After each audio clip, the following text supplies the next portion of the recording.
রহমতুল্লাহি ওয়া বারাকাতুহু। আমার ভিডিওগুলো দেখতে থাকুন, দেখতে দেখতে ভালো লাগে, ভালোবাসা হয়ে যাবে ইনশাআল্লাহ।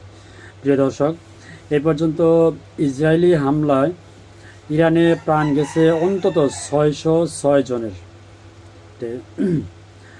ইরানের ইসরায়েলি হামলায় গত কয়েকদিনে অন্তত 606 জনের প্রাণহানি ঘটেছে বলে জানিয়েছে তেহরান। মঙ্গলবার ইরানের স্বাস্থ্য মন্ত্রণালয় বরাত দিয়ে দেশটির রাষ্ট্র সংবাদ মাধ্যম খবরে এই তথ্য জানানো হয়েছে। এতে বলা হয়েছে, গত 13 জুন থেকে শুরু হওয়া ইসরায়েলি হামলায় ইরানের কমপক্ষে 606 জন নিহত হয়েছে জানিয়েছে তেহরান।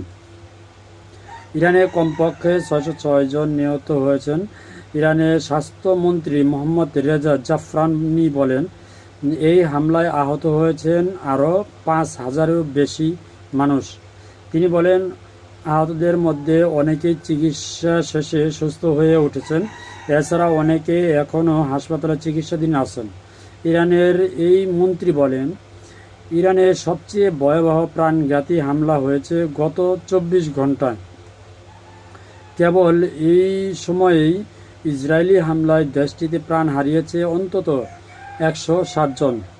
সামাজিক যোগাযোগ মাধ্যমে এক্সরে দেওয়া এক পোস্টে ইরানের স্বাস্থ্য মন্ত্রণালয়ের মুখপাত্র হুসেইন কারমানপুর বলেন, গত 12 দিন দেশের হাসপাতালগুলো অত্যন্ত বেদনাদায়ক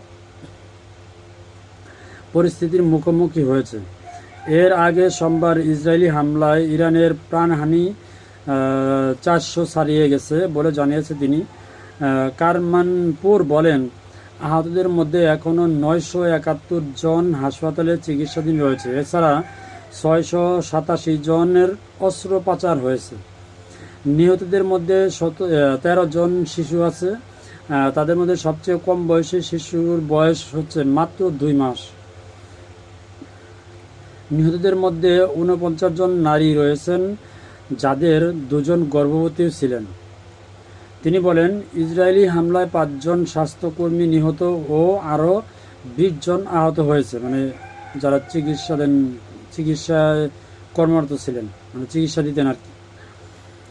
6টি জরুরি সেবা কেন্দ্র, 4টি ক্লিনিক এবং 19টি অ্যাম্বুলেন্সও ক্ষতিগ্রস্ত হয়েছে এই হামলার মাধ্যমে।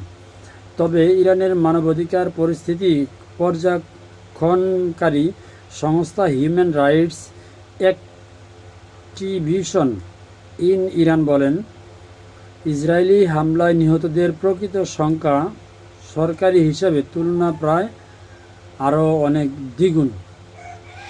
আল্লাহ তাআলা সবাইকে হেফাজত করুক, আমিন। আসসালামু আলাইকুম রহমতুল্লাহি ওয়া বারাকাতুহু।